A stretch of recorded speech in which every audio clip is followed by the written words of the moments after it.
Fact number 1। NASA और अन्य अंतरिक्ष एजेंसियों ने जेम्स वेब और हबल टेलीस्कोप के डेटा का उपयोग करके हमारी मिल्की वे आकाशगंगा के इतिहास और उसके गठन की नई रहस्य उजागर किए हैं। इसके अनुसार हमारी आकाशगंगा लगभग 13 से 14 अरब साल पुरानी है, जो शुरुआती ब्रह्मांड कॉस्मिक डॉन के समय से विकसित हो रही है। मिल्की की वे शुरुआत बिग बैंग के बाद शुरुआत दौर में हुई थी और इसके सबसे पुराने तारे ब्रह्मांड जितने ही पुराने हैं। हमारी आकाशगंगा एक सर्पिल आकार की है जिसका व्यास लगभग 1 लाख प्रकाश वर्ष है। इसमें लगभग 100 से 400 अरब तारे मौजूद हैं। हमारा सूर्य भी इसका एक हिस्सा है। सूर्य को मिल्की के वे केंद्र का एक चक्कर पूरा करने में लगभग 23 करोड़ वर्ष लगते हैं। नासा के जेम्स वेब और हबल टेलीस्कोप ने मिल्की के केंद्र को पुराना तारा के समूह जैसे के इतिहास का बारीकी से मानचित्र किया गया है। Fact number 2। यह वाक्य नासा के न्यू होराइजन्स अंतरिक्ष यान से जुड़ा है। जुलाई 2015 में इस यान ने प्लेटो के ग्रह के पास से गुजरते हुए लगभग 50 GB का ऐतिहासिक डेटा और तस्वीरें इकट्ठा की थी। पृथ्वी तक डेटा भेजने की बेहद धीमी गति 1.2 किलोबिट प्रति सेकंड और अत्यधिक दूरी के कारण इसे पूरी तरह से डाउनलोड होने में करीब 16 महीने अक्टूबर 2016 तक का समय लगा था। न्यू होराइजन्स यान ने 2006 में उड़ान भरी थी और 14 जुलाई 2015 को प्लेटो के सबसे करीब पहुंचा था। प्लेटो की पृथ्वी से दूरी लगभग 5.5 अरब किलोमीटर या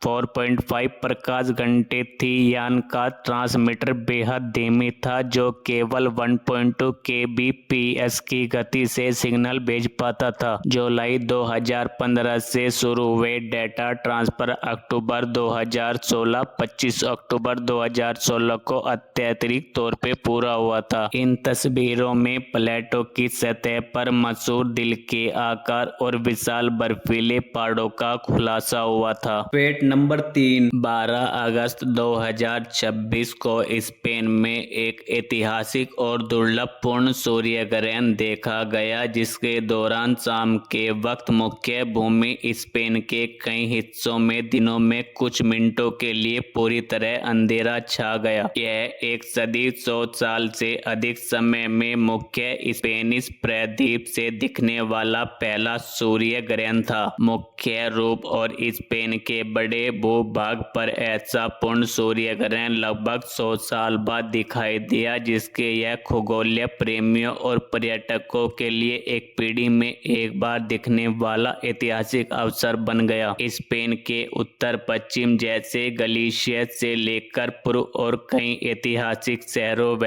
तटीय इलाकों में सूरज पूरी तरह ढक गया, जिससे आसमान में अद्भुत नजारा दिखा और कुछ मिनटों के लिए पूरी तरह सन्नाटा व अंधेरा हो गया। मैड्रिड और अन्य आसपास के क्षेत्रों में लाखों लोगों ने इसका बेहद नाटकीय रूप देखा। Fact number 4। इंडोनेशिया के हलमाहेरा द्वीप पर स्थित माउंट डोकोनो 1933 से लगातार फट रहा है। 8 मई 2026 को एक और दुखद घटना घटी जब अचानक हुए विस्फोटक से ज्वालामुखी बम और राख निकली, जिसके परिणाम स्वरूप 20 पर्वतारोहियों के एक समूह से 3 लोगों की मौत हो गई। 1550 के एक बड़े विस्फोटक ज्वालामुखी से लावा का प्रवाह हुआ, जिसने हलमाहेरा और माउंट मामुया के उत्तरी ढलान शंकु के बीच की जलडमरू मध्य को भर दिया, जिससे जनमाल का नुकसान हुआ। 1719, 1868 और 1901 दर्ज किए गए छोटे ज्वालामुखी विस्फोटक से कई शताब्दियों के शांत काल को विराम दिया। 1933 से वर्तमान तक नियंत्रण ज्वालामुखी विस्फोटक की गतिविधि शुरू हुई, जिसने यह इंडोनेशिया के सबसे बड़े लगातार सक्रिय ज्वालामुखियों में से एक बन गया। 8 मई को हुए घातक विस्फोटक से पहले ज्वालामुखी में लगभग 200 छोटे विस्फोटक दर्ज किए गए। Fact number 5। चीन के जेजियांग प्रांत में स्थित कियांतांग नदी बेसिन किसी भी संक्रिय ज्वालामुखी केंद्र के निकट नहीं है, इसलिए इस नदी पर लाह ज्वालामुखी कीचड़ प्रवाह का कोई भूवैज्ञानिक इतिहास नहीं है। ज्वालामुखी लहर के बजाय कियांतांग नदी के प्रसिद्ध ज्वारीय जवाहर सिल्वरडोन के बारे में सोच रहे हैं, जो एक विशाल और शक्तिशाली खारे पानी का सैलाब है। हांगझोउ खाड़ी से समुद्र की लहरें तेजी से कियांतांग नदी के तुरही के आकार के मुहाने में प्रवेश करती है, जिससे 9 मीटर 30 फीट तक ऊंची गर्जना करती लहरें को दीवार बन जाती हैं। पानी 40 किलोमीटर प्रति घंटे 25 मील प्रति घंटे तक की गति से धार के विपरीत दिशा में बहता है और इसी आवाज हजारों सरपट तोड़ते घोड़ों जैसी होती है। इन विशाल ज्वारीय लहरों और संबंधित आपदाओं का व्यवस्थित अवलोकन और अभिलेखन 2000 वर्ष से भी अधिक पुराना है और तंग और सोंग राजवंशों के दौरान यह प्रमुख संस्कृति और पर्यटन कार्यक्रम बन गया था। Fact number 6। पानी के अंदर पुल बनाने की शुरुआत प्राचीन काल में लकड़ी के खंभे गाड़कर और मिट्टी हटाकर होती थी, जबकि आधुनिक इंजीनियरिंग में कोफडर डैम या विशाल केसोन का उपयोग करके पानी को हटाकर या रोककर स्टील और कंक्रीट के मजबूत पिलर खड़े किए जाते हैं। पुराने समय में राजा महाराजा या तो उथले पानी में बड़े पत्थर रखकर रास्ता बनाते थे या फिर नदी के तल में लकड़ी के मजबूत लट्ठे गाड़कर उनके सारे छोटे और स्थायी पुल बनाते थे। रोम के लोगों ने पानी के अंदर कंक्रीट जो पानी के नीचे भी जम सकता है